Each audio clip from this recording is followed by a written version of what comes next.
السلام عليكم ورحمة الله وبركاته. الحمد لله والصلاة والسلام على رسول الله. فقال تعالى في كتاب الكريم: أعوذ بالله من الشيطان الرجيم. بسم الله الرحمن الرحيم. ويل للمطففين الذين إذا اكتالوا على الناس يستوفون وإذا كالوهم أو وزنوهم يخسرون. Alhamdulillah, setelah kita bersyukur kepada Allah dan berselawat kepada baginda Rasulullah sallallahu alaihi wasallam, kajian kita pada siang ini adalah berbuat muamalah kepada orang lain sebagaimana kita berbuat kepada diri kita sendiri. Jemaah dirahmati Allah, ayat atau surah yang dibacakan tadi, surah yang di penghujung hadir Nabi di Mekah. Ada mengatakan di awal Nabi hadir di Madinah. Tutupnya ayat Makkiyah dengan surah ini. Atau awalnya perjalanan Madinah dengan surah Al-Mutaffifin. Kenapa penting jemaah dirahmati Allah? Karena barangkali kita yang kecil-kecil kita remehkan. Padahal perahu itu tenggelam karena bocor yang kecil yang barangkali tidak kita sadari. Banyak orang masuk surga karena yang kecil. Dan juga banyak orang yang masuk neraka karena meremehkan barang yang kecil-kecil. Maka kalimah al-mutaffifin, at-tatfif artinya ada al-haqir.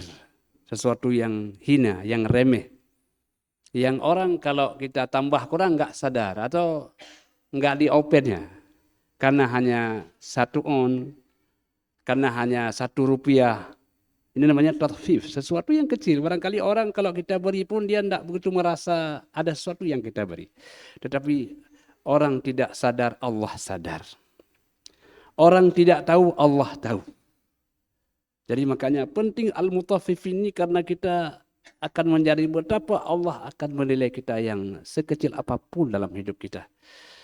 Maka Allah mengawali surah ini dengan wailun, wailun celakalah, azabun syadid, lembah neraka jahanam. Diawali langsung dengan hukuman. Agar kita memperhatikan apa isi hukuman itu kenapa? Agar kita memperhatikan apa faktornya. Faktornya adalah lil mutaffifin, bagi orang yang berlaku curang. Berlaku curang bukan karena hal yang besar tapi hal yang kecil. Maka jemaah rahmatullah subhanahu wa ta'ala, ada orang masuk surga karena seekor kucing. Ada orang masuk neraka karena seekor kucing. Dan ada orang masuk surga gara-gara seekor kalb, ya, seekor anjing. Anjing yang makhluk yang bernajis itu bisa orang masuk surga karenanya. Kucing bisa masuk neraka karenanya. Jadi luar biasa, maka Allah mengatakan celakalah bagi orang al-mutaffifin. Al-mutaffifin artinya orang yang mengurangi takaran dan timbangan. Sementara orang yang menerimanya tidak menyadarinya. Orang yang menerimanya tidak mempersoalkannya. Jadi hak orang lain, orang yang menerima hak tidak mempersoalkannya. Allah yang mempersoalkan. Allah yang mempersoalkan. Jadi luar biasa. Dalam konsep muamalah kita, dalam dagang kita, dalam pelayanan jasa kita, dalam mengajar kita, dalam kontrak kita semua, itu adalah ada aspek yang kita perhatikan, yang barangkali orang yang menerimanya tidak memperhatikan, Allah akan memberikan catatan apa? Tatfif, meremehkan hal-hal yang kecil. Idza ktalu 'alan nasi yastawfun. Jadi orang-orang di Madinah itu dahulu sebelum ada Nabi, kalau idza ktalu 'alan nasi, kalau dia ditimbang oleh orang lain, kalau dia membeli pada orang lain, ya, dia minta, Pak, tambah sikit lah. Dia minta untuk ditambahkan. Kan sering ya, kalau orang membeli sesuatu, Pak, minta kurang dong, Pak, tambah dong. Nah, giliran nanti dia yang nimbang orang, kalau dia jadi nimbang orang apa? Wa idza kaluhum aw wazanuhum yukhsirun. Kalau dia yang nimbang nanti, ketika dia menjadi penjual, maka dia akan mengurangi. Kata Allah, kamu enggak adil ya. Ketika kau beli, kau minta ditimbang, ditambahkan. Tapi nanti ketika kau jual, kau mengurangi. Engkau tidak adil. Wahai manusia, sebagaimana kau berbuat kepada orang lain, demikianlah orang lain berbuat kepadamu. Jadikan orang lain itu kamu. Dan jadikan kamu itu adalah orang lain. Rasakan perasaan orang lain sebagaimana orang lain merasakan perasaan kamu. Itu luar biasa. Bayangkan kita bisa merasakan perasaan ayah. Dan ayah bisa merasakan perasaan anak. Kan luar biasa. Fa'amilun nasa kama tuhibbu an tu'amalu. Bermuamalahlah dengan manusia sebagaimana kau ingin agar orang lain bermuamalah baik denganmu. Saya pikir kalau orang bisa begitu hebat sekali. Hebat sekali. Maka jemaah rahmati Allah, ini konsep yang penting dalam agama kita. Idza iktalu 'alan nas yastawfun. Kalau dia sedang membeli, dia minta tambah. Coba kalau kita balik. Kalau kita yang beli, Pak, enggak usah banyak-banyak, Bapak rugi nanti. Ya. Kira-kira kalau kita bayangkan nih, kalau misalnya nanti konsepnya kita balik, kalau kita yang beli, Pak, enggak usah banyak-banyak, cukup Pak, Bapak rugi nanti. Tapi ketika kita jual, Pak, ini nambah, apa nih, punya saya nih, sedekah saya nih, Pak. Kira-kira bagaimana dunia ini? Oh, luar biasa, Pak, luar biasa. Kita bilang, Masya Allah, luar biasa nih, kok sedemikian hebat ya? Ya, itu konsep al-mutaffifin. Kalau kita berbuat untuk orang, berbuatlah yang lebih. Kalau orang berbuat sama kita, banyaklah terima kasih. Maka konsep ini juga terkait. Inna a'tainakal kautsar. Wahai Muhammad, kami telah berikan kepadamu nikmat yang banyak. Bagimu itu banyak, bagi saya sedikit, kata Allah. Jadi kalau saya yang beri, saya bilang, Pak, mohon maaf ya, sedikit yang bisa saya beri. Orang terima bilang apa? Terima kasih Pak, banyak yang Bapak beri. Kalau konsep ini bisa kita amalkan, hidup ini luar biasa. Orang yang memberikan mengatakan sedikit, orang yang terima apa? Banyak Pak yang Bapak berikan. Inilah konsep para sahabat, konsep tabi'in. Dalam cara bermuamalah mereka, mereka ingin agar orang lain merasa bahagia dengan dia. Bayangkan Yusuf alaihissalam ketika datang saudaranya dan ketika dia membeli makanan dan mereka bawa sejumlah katakanlah uang dalam bahasa sekarang. Bagaimana etika Yusuf? Beliau masukkan uang dalam makanan itu. Ketika mereka pulang kampung, ya Allah hebat sekali ini ya. Rupanya enggak diterimanya uang. Dia berikan kami gratis. Bolehlah kita akan kembali lagi ke Mesir. Hebat sekali Tuan Raja Mesir ini ya. Jadi jemaah rahmatullah, kita tidak bisa menundukkan hati orang, tapi tundukkanlah dengan amal muamalah kita dengan sebaik-baiknya. Makanya konsepnya adalah idza iktalu 'alan nas yastawfun. Kalau dahulu pada masa sebelum datang Nabi, orang-orang Madinah kalau mereka beli, mereka minta tambah. Nah, jadi konsepnya balik kan. Kalau kita beli, bilang enggak usah banyak-banyak Pak, Bapak yang rugi nanti.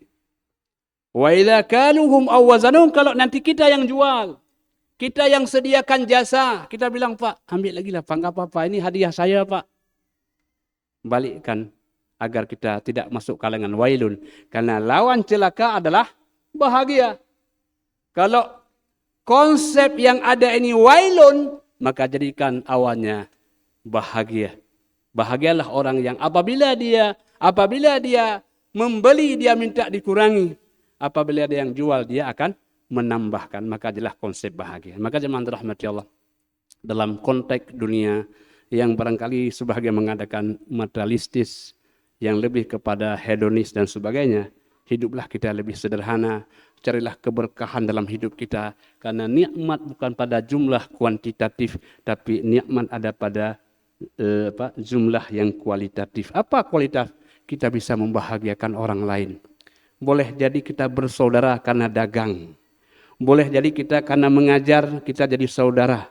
Karena pelayanan menjadi saudara. Karena naik bus jadi saudara. Kan banyak ya? Banyak. Orang gara-gara sama-sama haji, sudah kayak saudara. Kenapa? Karena pelayanan, karena muamalah tadi. Hubungannya hubungan dagang, tapi ujungnya jadi persaudaraan. Banyak yang seperti itu. Kok bisa bersaudara Pak berdua? Itulah kami dulu sama-sama penjual Pak. Akhirnya mereka hidup bersaudara karena mengamalkan surah Al-Mutaffifin. Mengamalnya antitesis.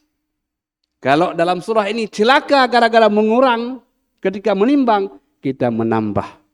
Jemaah yang dirahmati Allah Subhanahu wa taala, konsep-konsep ini, konsep muamalah ini menunjukkan iman. Maka setelah itu Allah akan sebut tentang orang-orang yang baik, orang-orang yang iman. Jadi muamalah ini tidak jauh dari keimanan. Bagaimana orang bermuamalah, itulah kadar imannya. Nggak bisa kita bilang, saya iman baik, enggak. Iman itu akan terlihat pada ucapan, perbuatan, dan tingkah laku. Siapapun kita, dimanapun kita, orang tidak bisa melihat hati kita, tapi mereka bisa merasakan ucapan, perbuatan, dan tingkah laku kita. Jadi jemaah rahmatullah, marilah kita terjemahkan wailul mutaffifin, yang dalam bahasa agama telah kait dengan dagang. Karena hidup ini adalah dagang. Hidup ini adalah transaksi. Hidup ini adalah hubungan satu dengan yang lain. Maka dalam agama ini banyak konsep dagang. Dan konsep kehidupan itu dagang sebenarnya. Akad. Satu dengan yang lain. Maka jangan bilang, ini milik para pedagang. Nah, memang pedagang itu. Bahkan dalam agama mengatakan, hal adullukum ala tijaratin tunjikum min azabin alim. Maukah saya tunjukkan satu dagang, kata Allah. Yang dagang itu bisa menyelamatkan kamu. Ya Allah, kok selamat akhirat, kok dagang? Iya. Hidup ini adalah dagang dan mati itu adalah dagang. Dagang dengan siapa? Dagang dengan Allah. Jadi salat dagang. Kita menjualkan komoditi khusyuk kita. Komoditi muamalah kita. Salat kita. Kata Allah, enggak apa-apa. Nanti saya bayar pakai apa ya Allah? Pakai surga. Banyak kali, ya itu rahmat saya. Sebenarnya kalau salah kamu tidak layak lah ini. Tapi itulah, saya ini orang baik, saya lah Tuhan yang maha baik. Sedikit kamu kerjakan, banyak saya bayar. Orang senang nggak begitu? Oh senang. Sedikit dia bekerja, banyak kita bayar, senang itu. Kita akan disebut dalam banyak hal. Saya Bapak itu hebat kali ya. Sedikit saya banyak. Allah adalah rahmah. Rahmah terhadap hambanya. Maka oleh karena itu tak bisa masuk surga tanpa rahmat Tuhan. Dan orang masuk neraka semata-mata karena keadilan.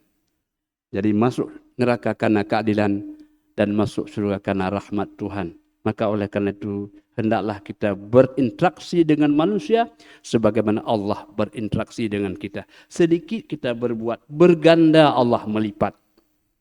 Ya. Makanya dalam bahasa agama itu sedikit ya, masalul ladzina yunfiquna amwalahum fi sabilillah kamathali habbah. Sedekah satu tumbuh 700. Satu kita bersedekah 700 Allah bayar.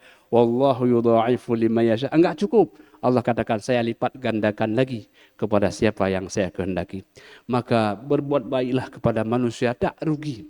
Karena ketika berbuat baik kepada orang sama dengan kita sedang berbuat baik kepada diri kita sendiri. Karena feedbacknya mesti kembali kepada diri kita. In khairan fa khairun wa in syarran fa syarrun. Setiap kebaikan yang kita berbuat seperti kita menyenter dalam ruangan atau pada kaca.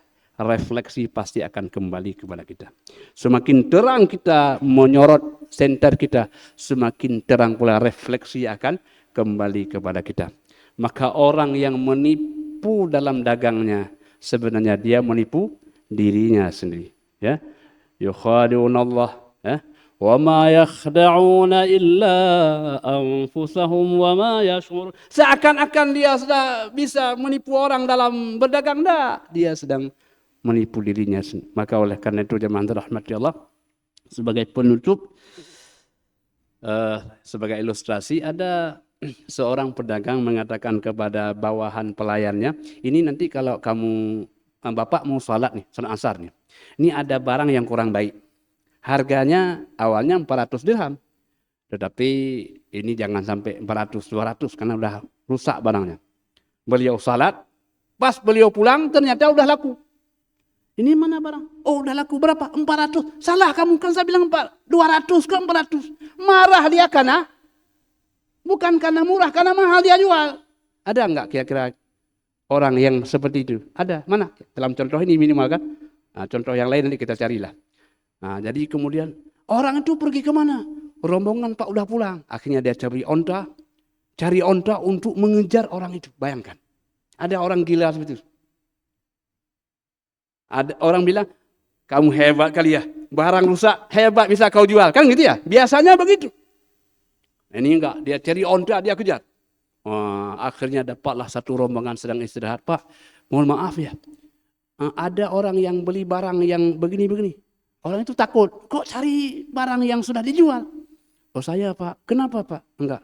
Itu salah jual Pak. Maksudnya? Apa kurang? Bukan. Lebih Pak. Lebih bayar. Masya Allah. Cari karena lebih bayar. Maksudnya bagaimana Pak? Itulah. Saya sudah bilang sama orang di saya. Jangan salah. Ini kan cuma 200 dirham. Kok dijual 400? Apa Bapak enggak salah? Ini kan pedagang itu mau untung. Ya. Siapa yang mengajarkan Bapak seperti ini? Nabi kami Muhammad yang mengajarkan itu. Masya Allah. Saya ini Yahudi Pak. Enggak apa-apa. Yahudi pun harus begitu. Kami tidak membeda-bedakan Pak. Kalau ini memang harus kepada siapapun. Masya Allah. Sebenarnya Pak, saya pun tadi uangnya bukan uang asli juga Pak. Begitu kan? Ternyata di sana semua. Kalau begitu Pak, saya bukan bayar 100, ini 1000 Pak saya bayar. 1000 nih Pak saya bayar. Ini asli nih Pak, 1000. Ya, tapi satu lagi Pak, saya nggak mau pulang Pak. Saya ingin ikut Bapak. Saya nggak pulang ke kampung karena saya berkesan dengan Bapak. Boleh Pak? Boleh. Silahkan Anda pulang semua. Saya nggak jadi pulang kampung. Saya akan masuk dalam agama ini yang luar biasa. Bayangkan. Jadi satu kejujuran menghadirkan sejuta nikmat dan kebahagiaan. Dia kembali Yahudi nih ya. Yahudi. Akhirnya dia menyatakan sebagai Muslim. Dia ikuti Bapak ini dan menjadi contoh yang dalam banyak waktu orang menceritakannya. Jadi inilah disebut dengan sadaqatun jariyah. Sedekah yang mengalir. Apa yang mengalir? Pahala jasanya, kebaikannya, contoh yang diberikannya yang luar biasa. Semoga kita semua dapat mengamalkannya. Hanya kepada Allah sajalah kita semua akan kembali. Hadanallahu wa iyyakum ajma'in. Wassalamualaikum warahmatullahi wabarakatuh.